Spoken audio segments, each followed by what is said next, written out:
فأنا ناصح لإخواني بالصدع بالحق تبيض وجوههم. السكوت في مسألة الحزبية يضرها، فاصدع بما تؤمر وأعرض عن المشركين. سلامي على دماج ورجالها والشيخ يحيى ودار العلم يا سعد بانيها. بسم الله الرحمن الرحيم.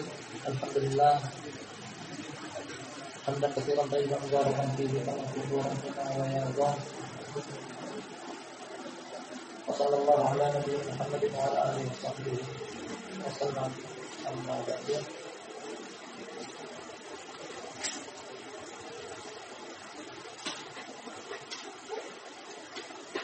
ikhwan fillah wa akhwati fillah, kita lanjutkan kembali kajian kitab Hajrul Mubtadi' yang ditulis oleh Syekh Muhammad rahimahullah taala. Pada pertemuan malam sebelumnya kita ambil bagian pertama dari pembahasan yang ke-8 tentang ketentuan syar'i dalam pemboikotan. Jadi judul bab ini sekaligus dengan isi kandungan babnya, beliau ingin memberikan tolak ukur tentang panduan dalam memboikot. Ya, ada aturan lainnya, ada prosedurnya yang hendaknya dalam menerapkan Hajar al-Mubtadi' yang dibolehkan bahkan disyariatkan oleh agama Allah yang suci ini tetap tidak keluar dari aturan lain yang ditetapkan oleh Allah dan Rasulnya.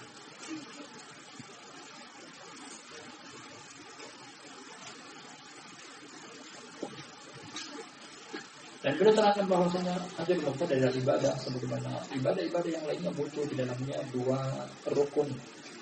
Yang pertama adalah ikhlas lillahi ta'ala, jangan ada unsur pribadi. Yang kedua adalah mutaba'ah, harus mencontoh yang dilakukan oleh Rasulullah SAW dalam puasa. Kita akan baca berikutnya.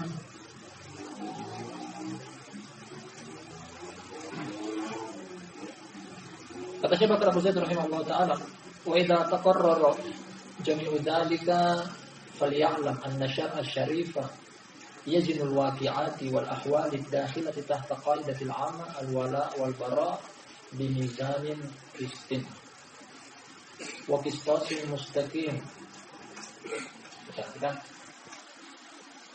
Kata beliau, apabila telah tertancap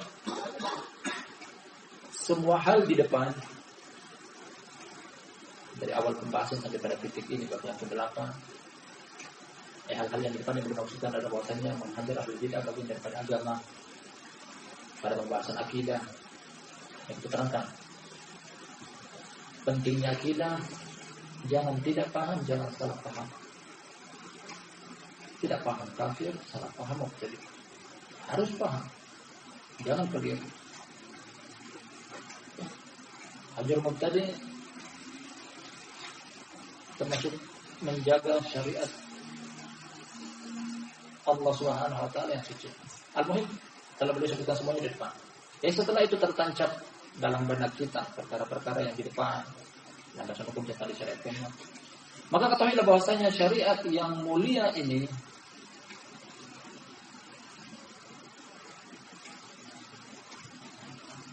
menakar fakta dan keadaan, fakta di lapangan, keadaan penerapan boikot ini masuk dalam kaidah umum wala dan bara dengan takaran keadilan dalam agama Allah. Harus yang namanya adil. Ini perintah dari Allah. Innallaha ya'muru bil adli wal ihsan wa ita'i dzil qurba wa yanha 'anil fahsya'i wal munkar. Agama Islam adalah agama yang paling adil. merupakan perintah dari Allah yang diterapkan oleh Rasulullah SAW. Dan beliau ingin pahamkan kepada kita pada faktor ini, pada poin ini, bahwasanya dalam masalah boikot pun harus adil.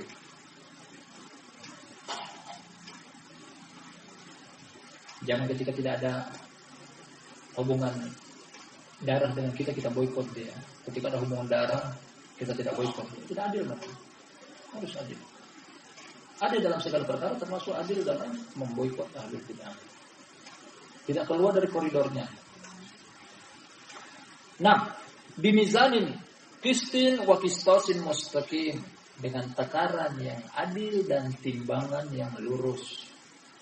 Jangan ada miring sebelah, jangan ada pandang bulu. Terapkan sama ketika dia orang jauh dan orang dekat. Al-muhim syariat Allah yang diutamakan. Karena sebagian orang, bahkan waliyahudillah, sebagian dai, ketika dia dapati yang melakukan kesalahan adalah orang-orang yang memiliki jasa terhadap dia, tutup mulut akan kesalahan dia. Tapi ketika orang tersebut orang yang mungkin tidak ada jasa sama sekali, orang rendahan, bahkan hubungan jauh, dikeras menyikapi bosnya, kesalahan kau harus berubah, harus ditinggalkan, keras. Dan kalau orang-orang yang memberikan dia jasa, tak berani mengucapkan sepatah kata pun di hadapan kesalahan orang tersebut. Maka Imam Nawawi rahimahullah yang menyebutkan tentang di antara adab seorang dai, beliau menyebutkan bahwasanya hukum asal dalam menerima hadiah adalah boleh, bahkan disyariatkan. Hadis Ibnu Umar, karena Nabi sallallahu alaihi wasallam ya rubbu hadiah, adalah Rasulullah SAW tidak pernah menolak yang namanya hadiah, pemberian. Namun Imam Nawawi rahimahullah yang mengatakan bahwasanya makruh untuk menerima hadiah tiga pihak ini: dai, mufti, qadi. Dai yang menyebut jalan Allah, mufti yang memfatwa ketika dimintai pertanyaan atau fatwa, qadi yang menyelesaikan antara dua orang yang bertikai. Bahkan dalam bentuk hadiah kita katakan jangan, kecuali bisa menjaga hati untuk tetap adil ketika salah satu di antara dua pihak yang bertikai adalah orang yang pernah memberikan dia jasa. Karena kecondongan hati akan menghukum kepada orang yang memiliki jasa. Dan kita jumpai akan hal tersebut ketika datang pertanyaan dari sebagian orang yang tidak ada keterkaitannya, dia keras, enggak boleh, tinggalkan, harus. Ketika datang pertanyaan dari orang yang mungkin sering memberikan dia hadiah, pemberian, hibah, dia sedikit melemah, lakukan saja. Karena kalau dia bilang jangan, nanti terputus rezekinya.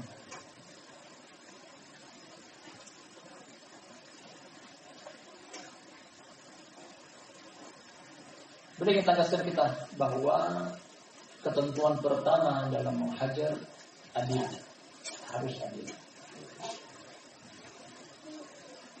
Baik itu orang jauh, orang dekat, ketika terjerumus ke dalam kebid'ahan, harus adil. Kata beliau berikutnya, wasatan adlan baina janibail ifrati wa tafriq. Memposisikan diri di tengah di antara dua sisi yang berbeda, kurang dan berlebihan. Artinya jangan kurang, jangan berlebihan. Itu tengah-tengah. Itu masalah hajar.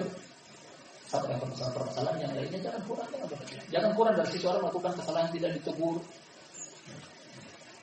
Berlebihan dari sisi orang melakukan kesalahan yang mungkin ringan, terlalu dipaksa kehendaknya. Dalam masalah hajar lagi terkadang sebagian orang menghajar bukan cuma sekadar dengan ditinggalkan, tapi bahkan adu fisik, kekerasan. Ini tidak boleh. Bisa jadi ingin menerapkan syariat Allah malah terjerumus ke dalam kezaliman. Berada di tengah-tengah di antara dua sisi yang berbeda, jangan terlalu berlebihan, jangan juga kurang. Fala tazidu an haddiha wala tanqusu an. Jangan melewati batasannya, jangan juga kurang. Jangan berlebihan, jangan juga kurang. Kata Nabi SAW, khairul umur awsatuha. Sebagian perkara adalah di tengah-tengah.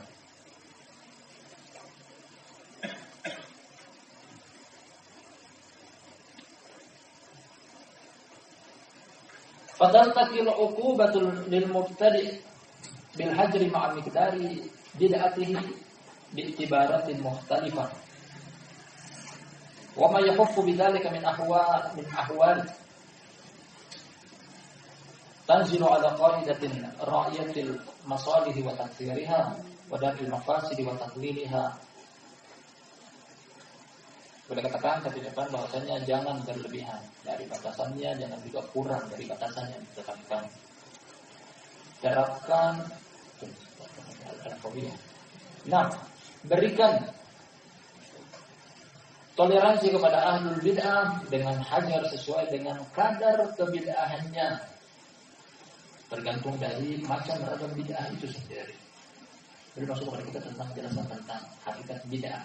Maka datang nanti bahwasanya bid'ah seperti ini diterapkan seperti ini, bid'ah seperti ini diterapkan seperti ini, tidak pada satu batasan yang sama.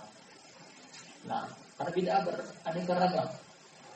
Sebelum kita masuk bahwasanya bid'ah ada sahabat yang dikatakan kekafiran, ada, nah tidak, penerapannya pun beda. Bid'ah dari sisi amalan ada bid'ah perkataan, ada bid'ah hati, ada bid'ah perbuatan. Nah, bid'ah dari sisi zatnya, bid'ah dari bid'ah zatiyah tidak ada hubungan keterkaitan sama sekali dengan yang namanya syariat. Ada juga namanya bid'ah idhofah, yang hukum asalnya ada, zatnya ada di syariat, tapi tata laksananya yang bid'ah, yang berbeda-beda, yang namanya bid'ah. Jadi yang terapkan bahwasanya kesemuanya itu ditimbang dengan kadar bid'ah yang berbeda-beda tadi. Demikian juga penerapan hajar pada kita berikutnya. Penerapan hajar tersebut berbeda dari masing-masing keadaan. Kemudian dengan memperhatikan tentang dua hal ini, sedikit banyak maslahatnya atau sedikit banyak mafsadatnya kalau menerapkan hajar kepada sebagian orang yang apabila dihajar bertambah parah, nah akan membuat doror kepada dakwah, dipending, ditunda. Berikan dulu pemahaman tentang apa itu bid'ah. Berikan dulu pemahaman tentang apa itu penjelasan terhadap syariat. Kalau sudah paham baru disitu diterapkan.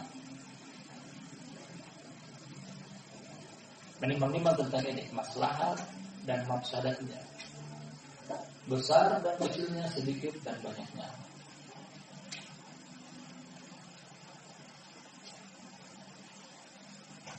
Ingin menerapkan bid'ah pada sebagian tempat yang mungkin ahlu sunnah minim dari sisi jumlah.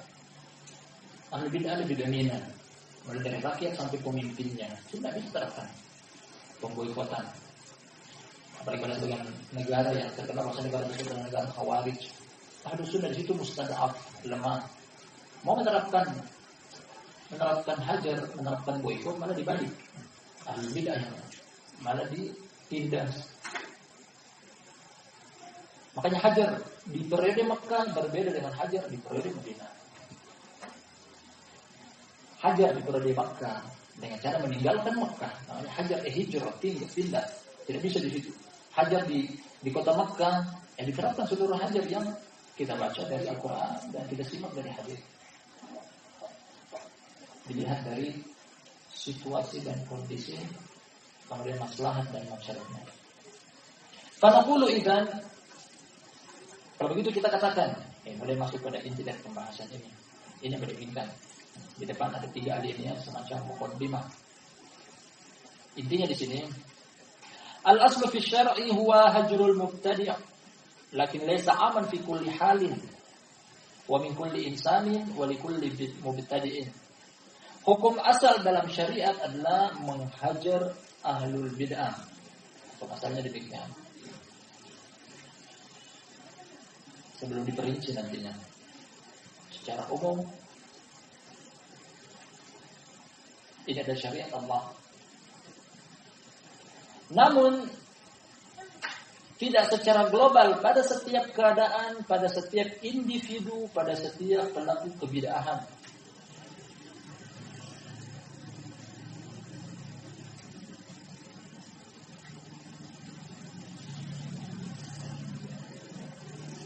Nah, Jadi beliau mengajarkan kepada kita bahwa perhatikan juga tentang hal ini.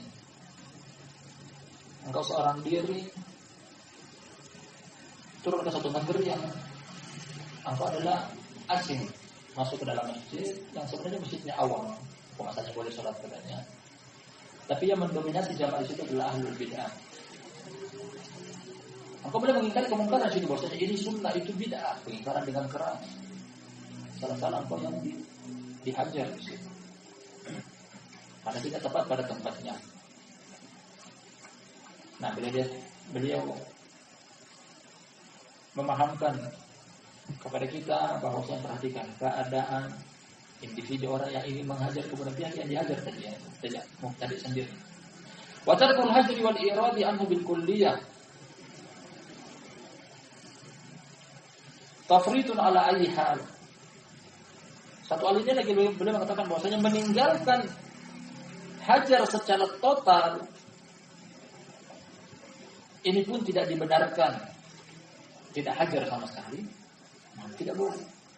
Tapi hajar hendaknya dilihat pada tingkatan mana kita menghajar. Karena yang namanya menghajar sama dengan mengingkari kemungkaran. Ada tingkatannya, ada menghajar dengan hati, ada menghajar dengan lisan, ada menghajar dengan kekuatan, dengan tangan.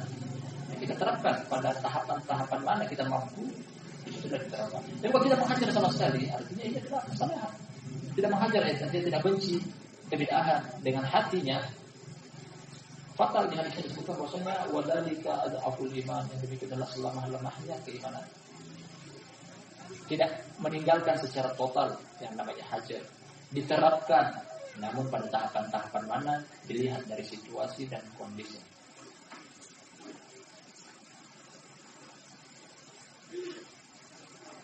Wa hajrun li hadza al-wajib syar'i al-ma'lum wujubuhu bin nas wal ijma'.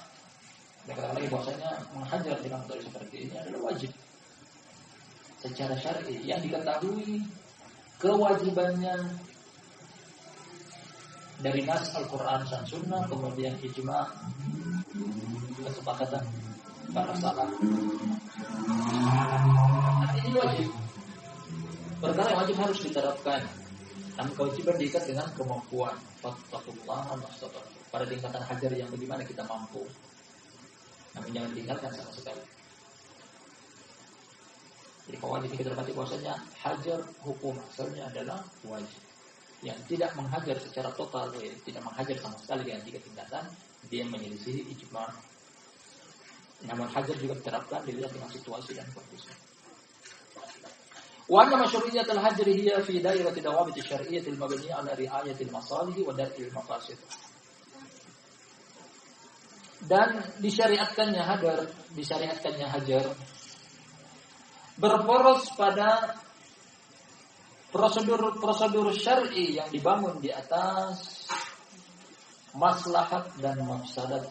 Ada maslahatnya tidak, atau malah muncul adalah mafsadat.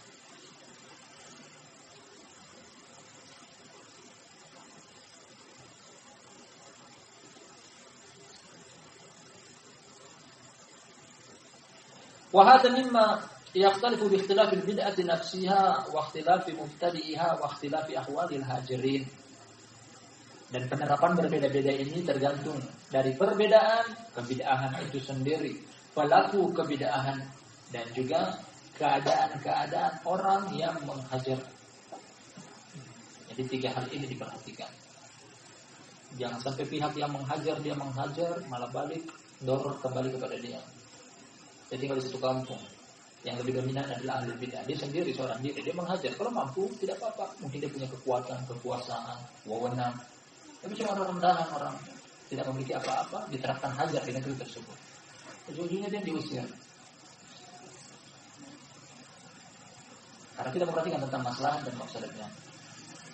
Pihak yang menghajar, kemudian dari sisi kebidahannya besar atau ringan. Kemudian pelaku kebidahan yang melakukan adalah dai, atau cuma ikut-ikutan, cuma simpatisan, atau orang awam yang tertipu dengan ahlul bid'ah. Ya, diperhatikan semua tentang faktor-faktor ini. Waqtilafil makani wal quwwati wad dhaf, juga memperhatikan tentang lokasi tempat menghajar tersebut dari sisi kuat dan lemahnya. Kuat dan lemah. Maka kita katakan bahwasanya menghajar pada periode Makkah dan periode Madinah beda. Menghajar pada periode Makkah, nah di lokasi tempat tinggal yang memang itu adalah basis orang-orang musyrik, orang mukmin tidak bisa menampakkan hajar keimanan mereka. Makanya mereka hijrah dalam bentuk meninggalkan, hijrah hajar, meninggalkan, hijrah ke negeri Habasyah atau hijrah ke Madinah. Di Madinah perlu diterapkan hajar secara total. Wal qillati wal kasrah, diperhatikan juga tentang banyak dan sedikitnya.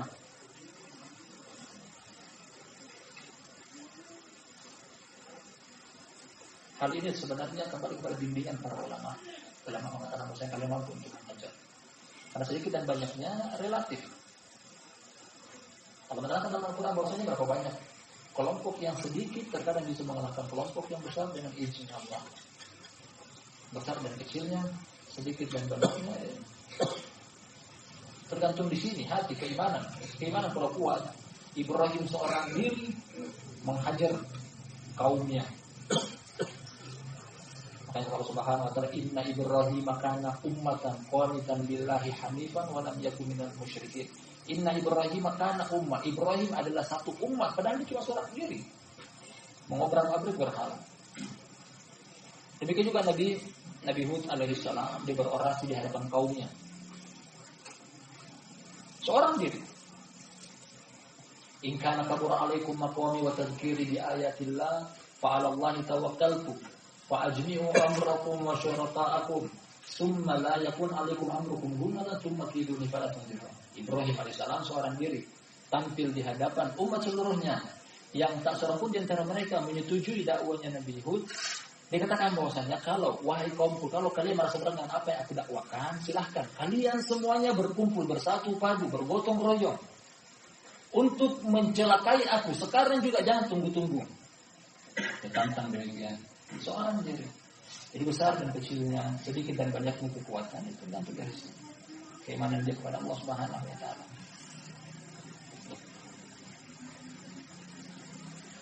Nah, mungkin cukup, masih ada lanjutan dari ayat ini. Kita berakhir waktu yang sudah kita baca berikutnya. Subhanallah, semakin menarik kita mengkaji tentang kitab Hajjul Mubtadi, apalagi masuk pada intinya. Kita katakan ini adalah yang paling penting dalam pembahasan tersebut, penerapan tentang menghajar. Insyaallah kita lanjut pada lain kesempatan. Barakallahu fiikum.